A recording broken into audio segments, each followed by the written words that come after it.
Waa mubaarakii fi ibsa irratti hin dubbadha. Yoo abbaan iyyata hin bitti nama dirmatti jan. Ayya. Akkasimi yaa ibsaa kiyya. Mee akkuma isinii fi mubaarakii wannaa taatiti sagantaan guyyaa itti qabame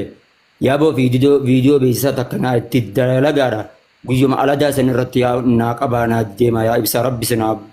bara keessu. Hanganumni isiniin jechuu barbaada ibsaa. Ani wallaahi osoo sila akka mataa kiyyaatitti ta'e tefee qofaa miti. Naaf miyyoon tun hangana walirraan turre. Haa ta'u immoo erga dubbeen dhumatte mubaarakii wajjiin viidiyoo naa wal dalagaa viidiyoo warnaa sheer wal jalaa gooyisaadha. Sagantaa guyyaa aladaatitti naa qabsiisa yaa ibsaa kiyya. Abshiraan bara maqsumaa akkana xiqqeessarra nama naa rabshiisa kanaa wajji wannaa soo bara wallaahi lazim yooma faraquma xiyyaatu milkaa'uu dhabdeetuma rabshaan godhee kanarra noo hin barbaachisu anallee nama jaarteen halaala jiru siigalee dheebuu tanan beeka waan ta'eef dheebuu tan hedduu dhaabbatuun qabuu jeete murteesse liqimseetuma dhaamara fudhee si jecha wani je garuummoo waan takkaatu jira. Ni ammallee waa hundallee naa liqimsi ibsaa rabbi si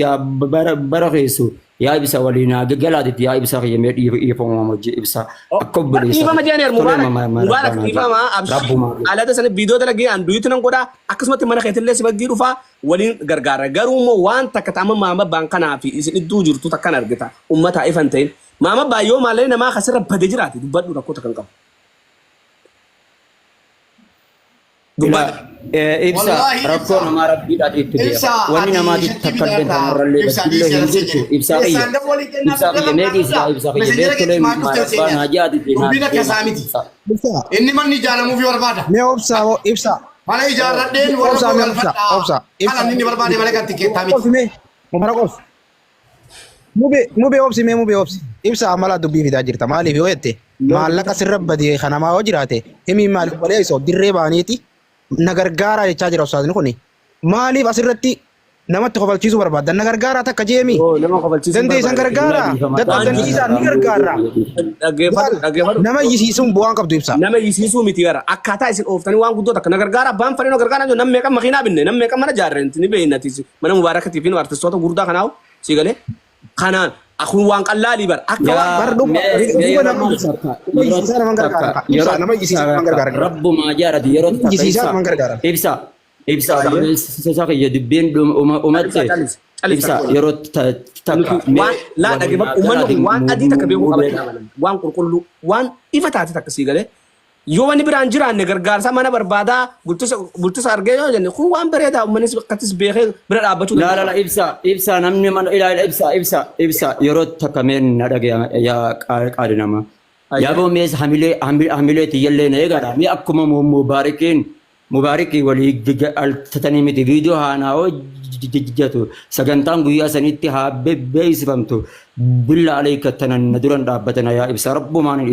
isin qaba walumaan naa hojjadha yaa ibsa yaaboo yaa ibsa hanginuman isinin jechuu abshir wallaahi lazim muraada obboleessaa duran dhaabbatani wallahi duran dhaabbatan wallahi duran dhaabbatan kabiraan osoo duran dhaabbatan okay ulfaadha naannaa maama boyaan dubbii akka maama boyaan abshir ni gargaaramta beebi dila siisitti hin qabin dhaggeeffadhu ibsa ati karoorri kee maalime mi'a karoora kee kana ifa nu godhi bar waliigaluu dadhabaa jirra. Wanni waliigaluu dadhabne karoorri kee wanti ati shakkite yookaan gartee wanti waan kana dura kanatti waan jettuuf maalime. Maalin dura dhaabbate dubbadhu waan dura dhaabbate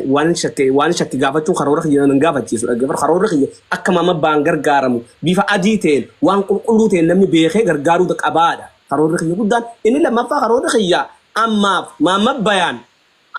jaartiin isaa akka bira dhuftu dafanii godhuudha dafanii hatattamatti yoo guddaa waan guddoo akka ni jenne galmaan ga'uu dhabuu dandeenya Oromoo maarreetti fitinaa Oromoo qabdi ni beekta sanii yaanni kiyyan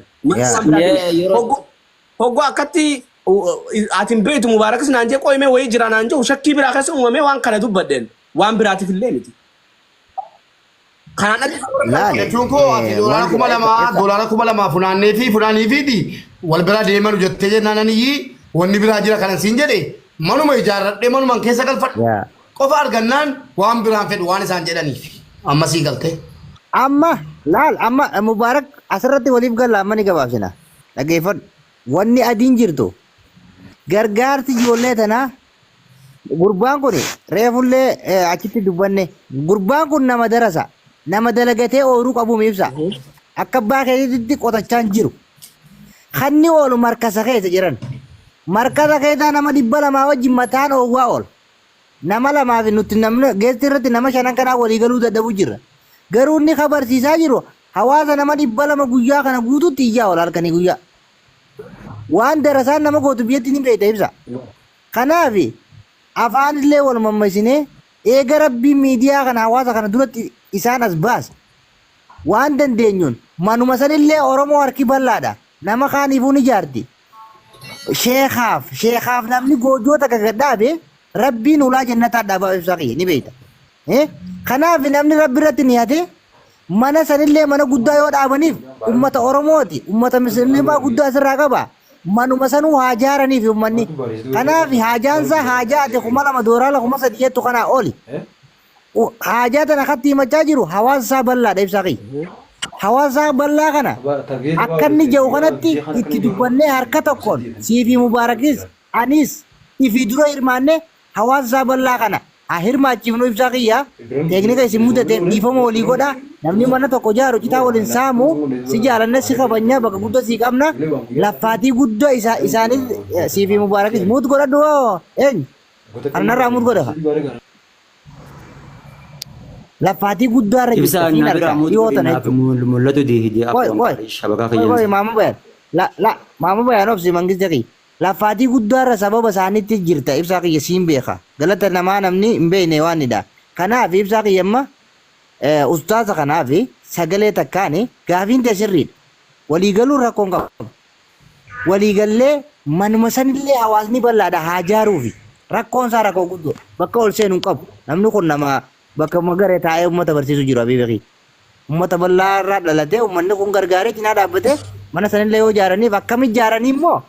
karaa seera qabeessaa fi karaa amanamummaa qabuun keessaan mari'attanii bakka ragaa qabdutti maallaqa ergitaniif abiibeeki tanuma qabdii fixadheetiin jira abiibeen waliin mokkorroo asii waan jirtu akkatti ifa hoggoo godhan uummatni innis bareedaadha waan akkanaa goonaa je'ee karooratti qaba. Hoggaa akkasitti bar gungummiin sun dura dhuftuun akka shakkeen uumamne waa mara akkasitti iyya malee waan biraatiif miti karoora birallee qabaadheeti miti waan kanas balleessuu raajaa qabaadheeti miti rakkataan tokko yoo furame anaaf gammachuudha sii galee namni jireenya addunyaa kanarraa wanni jibbu rakkoodha sii galee nama keeyyallee rabbi rakkisini ammas jiruu halaalaa tana waliin akkatti duramee kanumaa godhaa jiruun hasaasii duuba waan jirtu waan hin beekuuf sammara haasawuun hin barbaachisu guyyaa aladatti waliigallee viidiyoon nis daleynaa anis irratti dhiyaadhaa fi hagan danda'utti naman danda'uun achitti fidee irraani guurraaf rabbi isaa haa milkeessu rabbi jaartii isaatiin walitti isaa fidu muraata iddoo seenuu hin barbaanne siigalee nama lama ka waliigalees fadhu waan fadhas haa ta'u uummata godhuu hin dandeenye siigalee yoo abbaan jaalate jaalalti furri waliini abadan namni keenyallee ka keessanis barreessitan ka dhuftanii waan kana iddootti na wajjin marachaa jirtan waan tana liqimsaa nammee akkatti adda baafna jedhanii nama akkamitti intala kanaa jaalate intala maarree jennu biyyatti baana taarika biyyaati akka tosumannu har'aan tana bultii wajji jaaratanii ilmaan mee qoranii dagaaganii onni jan jechuudha jaalalti akkana jaalalti falagooyitaati waa'ee jaalarraa hin beeknu siigaltee bal'aadhaas akka isin laaltanii gartan kanallee miti warri keessan dhuftanii waa'ee iddoo dubbatan piliis haga dandeenyu waan dandeessaniin bira dhaabbadhaati sanbuutan akka tarabbii jecha